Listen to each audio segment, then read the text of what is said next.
Olá, amados, sejam bem-vindos a mais uma Semente de Consciência, áudios que inspiram clareza e sabedoria. Meu nome é Marra Devi e estaremos juntos nessa jornada. Vamos contemplar agora trechos do livro O Poder do Agora. Iluminação, elevando-se acima do pensamento. Mas o pensamento não é indispensável para sobrevivermos neste mundo?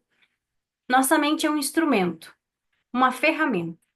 Está ali para ser usada em uma tarefa específica e depois ser deixada de lado.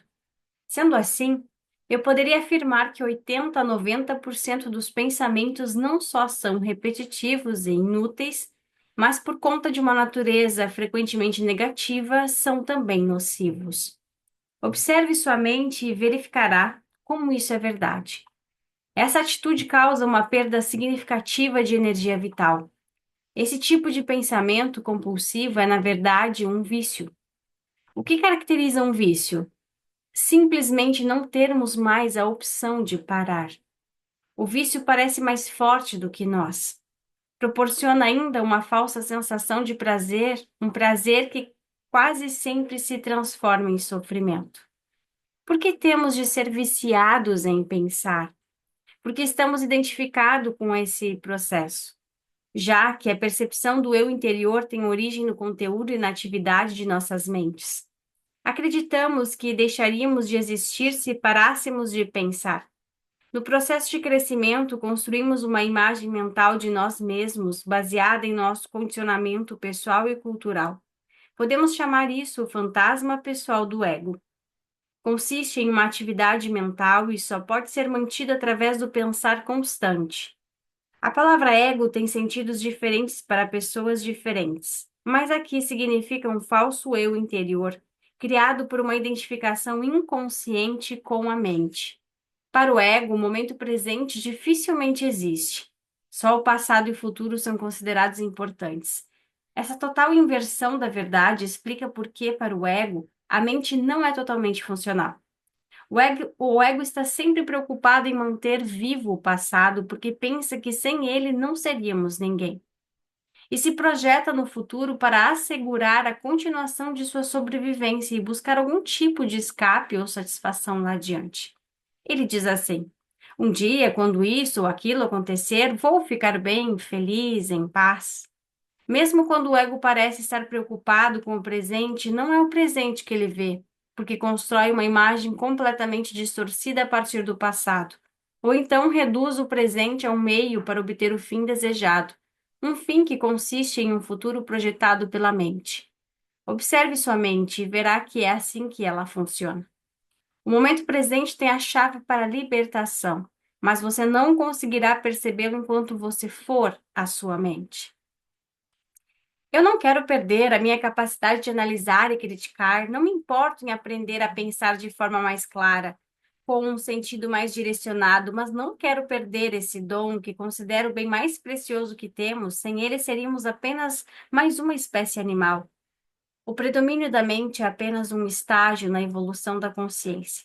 Precisamos urgentemente passar ao próximo estágio, senão seremos destruídos pela mente que se transformou em um monstro. Falarei sobre isso em detalhes mais adiante. Pensamento e consciência não são sinônimos. O pensamento é um pequeno aspecto da consciência. O pensamento não consegue existir sem a consciência, mas a consciência não necessita do pensamento. A iluminação significa chegar a um nível acima do pensamento e não ficar abaixo dele, ao nível de um animal ou de uma planta. No estado iluminado, continuamos a usar nossas mentes quando necessário, mas de um modo mais focalizado e eficiente. Assim, utilizando nossas mentes com objetivos práticos, não ouvimos mais o diálogo interno involuntário e sentimos uma enorme serenidade interior. Quando usamos de fato nossas mentes e, em especial, quando necessitamos de uma solução criativa, há uma oscilação de segundos entre o pensamento e a serenidade, entre a mente e a mente vazia. O estado de mente vazia é a consciência sem o pensamento. Só assim é possível pensar criativamente, porque somente desse modo o pensamento tem alguma força real. O pensamento sozinho, quando não mais conectado com a área da consciência, que é muito mais ampla, rapidamente se torna árido, doentio e destrutivo. A mente é, em essência, uma máquina de sobrevivência. Ela executa muitas coisas boas. Por exemplo, ataca outras mentes e se defende delas, coleta, armazena e analisa uma informação, mas não é nada criativa. Todo artista verdadeiro, quer tenha ou não consciência disso, cria a partir de um lugar de mente vazia que se origina de uma serenidade interior. A mente, então, dá forma ao impulso criativo ou insight. Até mesmo os grandes cientistas têm relatado que as suas descobertas mais originais aconteceram em um momento de serenidade mental. Uma pesquisa nacional realizada com alguns dos matemáticos mais proeminentes que já atuaram nos Estados Unidos, incluindo Einstein, para estudar seus métodos de trabalho, mostrou que o pensamento é apenas uma parte secundária da fase breve e decisiva do ato criativo em si.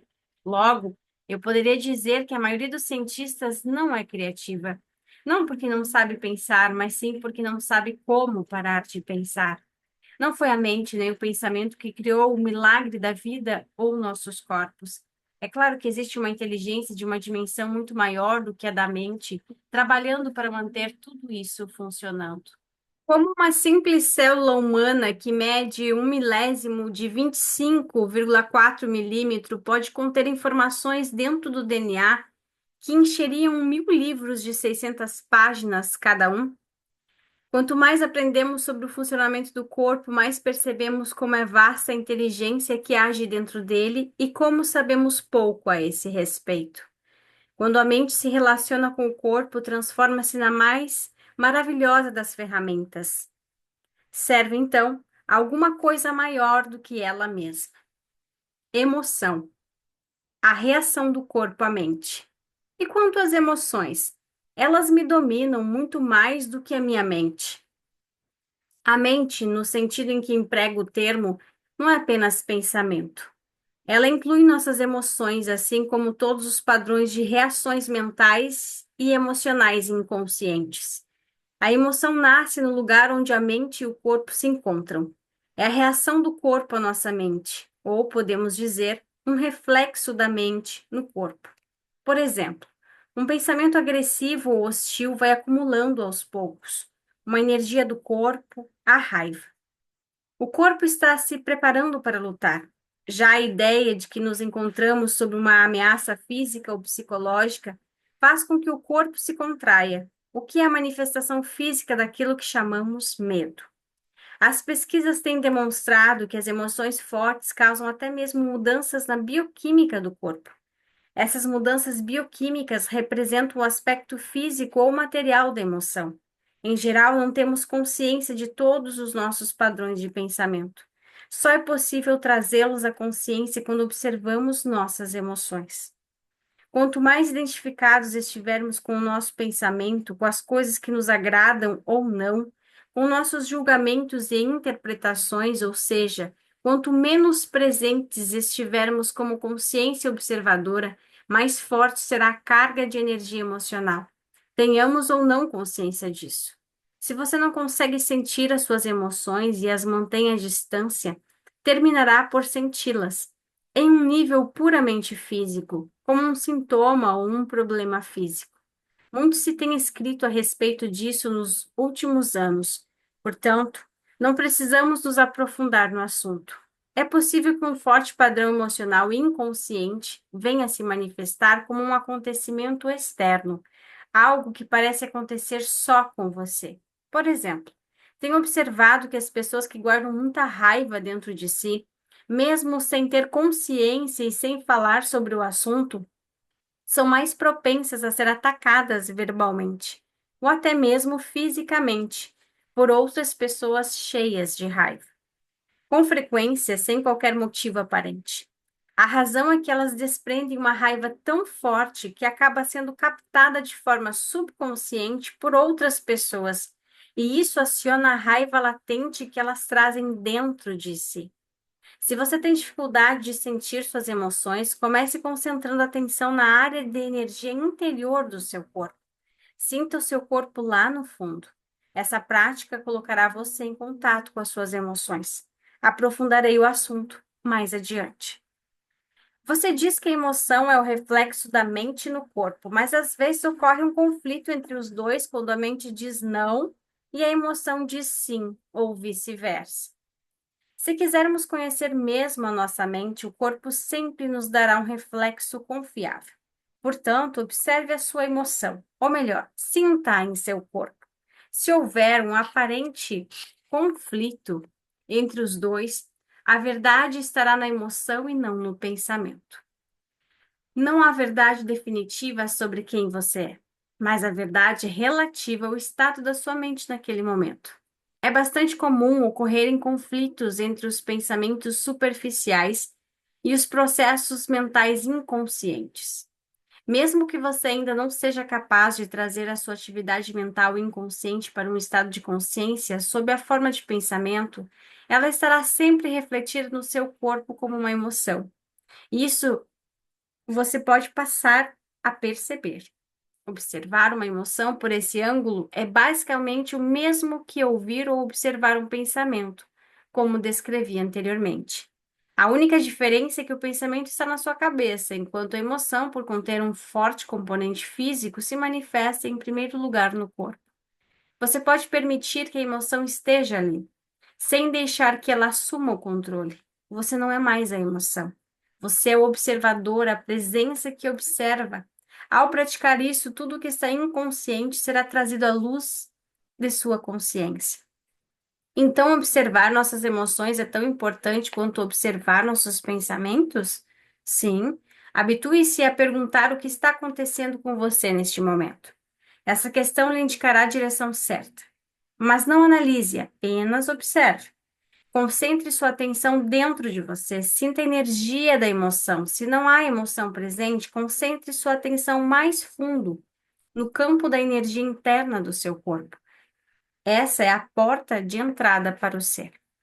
Uma emoção em geral representa um padrão de pensamento amplificado e energizado. Por conta da carga energética quase sempre excessiva que ela contém, não é fácil, a princípio, termos condições para observá-la. A emoção quer assumir o controle e quase sempre consegue, a menos que você esteja presente e alerta. Se você for empurrado para uma identificação inconsciente com a emoção, ela se tornará temporariamente você. É comum se estabelecer um círculo vicioso entre o pensamento e a emoção porque um alimenta o outro. O padrão do pensamento cria um reflexo amplificado de si mesmo na forma de uma emoção, fazendo com que a frequência vibratória desta permaneça alimentando o padrão de pensamento original. Ao lidar mentalmente com a situação, acontecimento ou pessoa que é identificada como causadora da emoção, o pensamento fornece energia para a emoção, a qual, por sua vez, energiza o padrão de pensamento e assim por diante. Basicamente, todas as emoções são modificadas de uma emoção primitiva não diferenciada, cuja origem é a perda da percepção de quem somos por trás do nome e da forma. É difícil encontrar um nome que descreva essa emoção primitiva.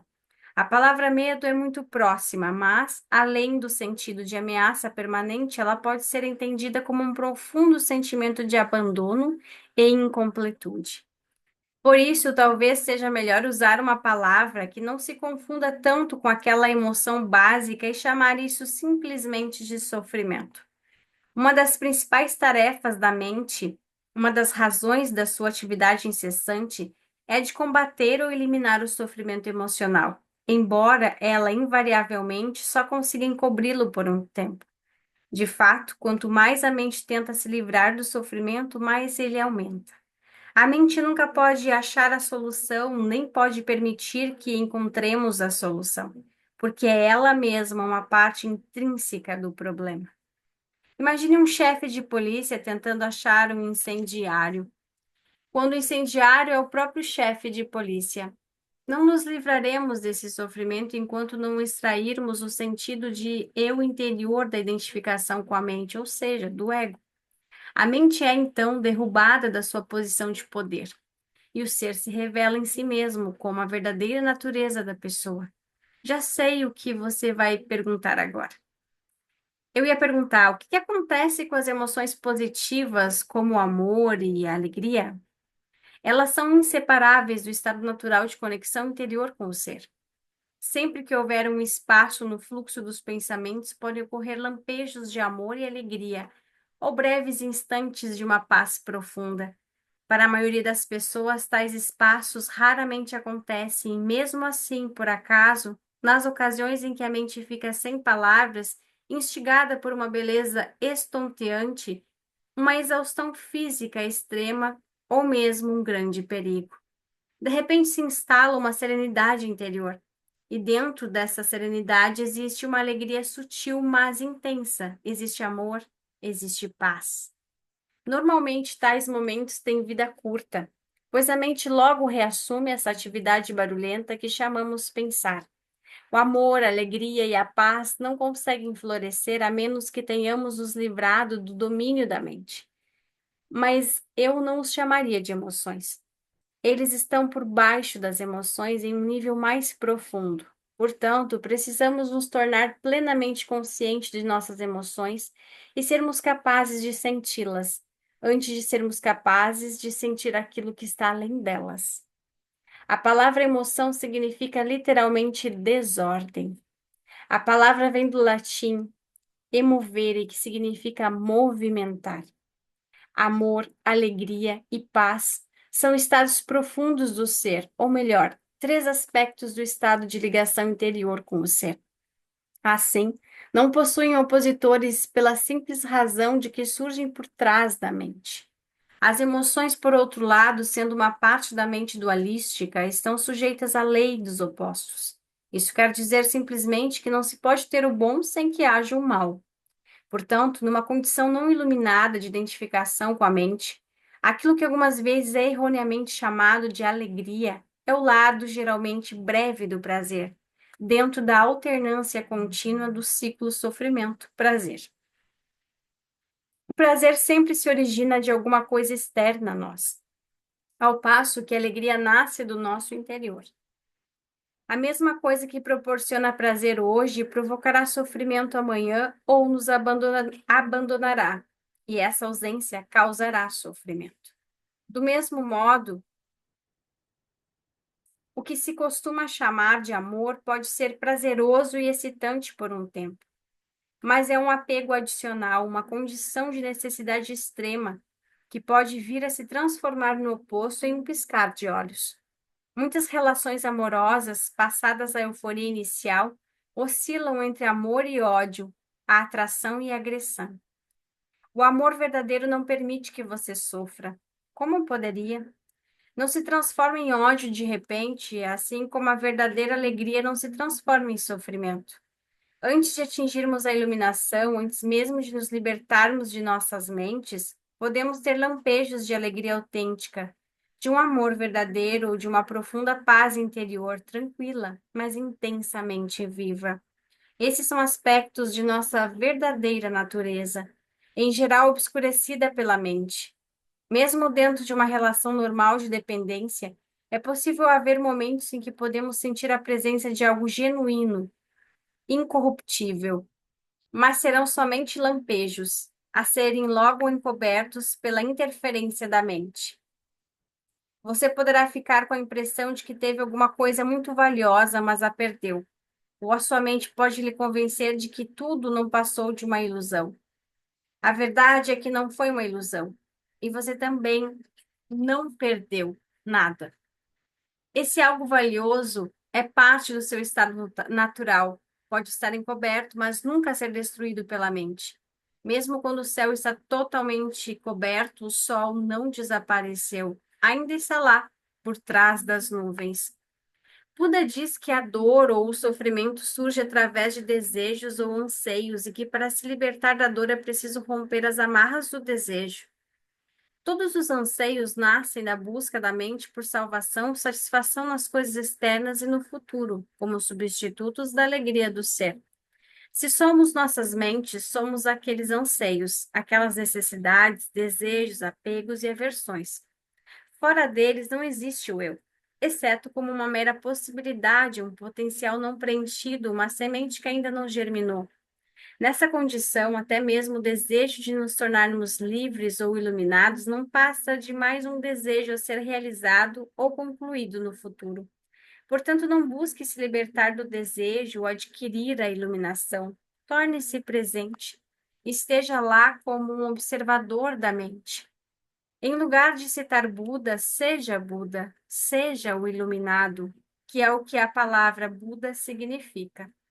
Os seres humanos têm vivido enredados pelo sofrimento por séculos. Desde que decaíram do estado de graça, penetraram o domínio do tempo e da mente e perderam a percepção do ser. Nesse momento, começaram a se perceber como fragmentos sem sentido em um universo estranho, sem conexão com a fonte e com os seus semelhantes. Enquanto estivermos identificados com nossas mentes, o que significa dizer, enquanto estivermos inconscientes espiritualmente, o sofrimento será inevitável. Refiro-me aqui ao sofrimento emocional, que é também a causa principal do sofrimento físico e da doença. O ressentimento, o ódio, a autopiedade, a culpa, a raiva, a depressão, o ciúme e até mesmo uma leve irritação são formas de sofrimento. E qualquer prazer ou forte emoção contém em si a semente do sofrimento. É o inseparável oposto que se manifestará com o tempo. Quem já tomou bebidas alcoólicas ou drogas para ficar alto, sabe que o alto se transforma em baixo, que o prazer se torna uma forma de sofrimento. A maioria das pessoas também sabe, por experiência própria, como uma relação íntima pode se transformar de modo fácil e rápido de fonte de prazer em fonte de sofrimento. Vistas de uma perspectiva mais ampla, tanto a polaridade negativa quanto a positiva são lados de uma mesma moeda. São partes de um sofrimento que está oculto, inseparável do estado de consciência identificado com a mente. Existem dois níveis de sofrimento: o que você cria agora e o que tem origem no passado que ainda vive em sua mente e no seu corpo. Deixar de criar sofrimento no presente e dissolver o sofrimento do passado é sobre isso que desejo falar com você agora. Deseja aprofundar no reconhecimento do estado de presença e ser guiado para a saída do sofrimento, ansiedades e insatisfações? Te convido a conhecer e trilhar o caminho reverso, retorno à fonte. Saiba mais através dos links que estão na descrição.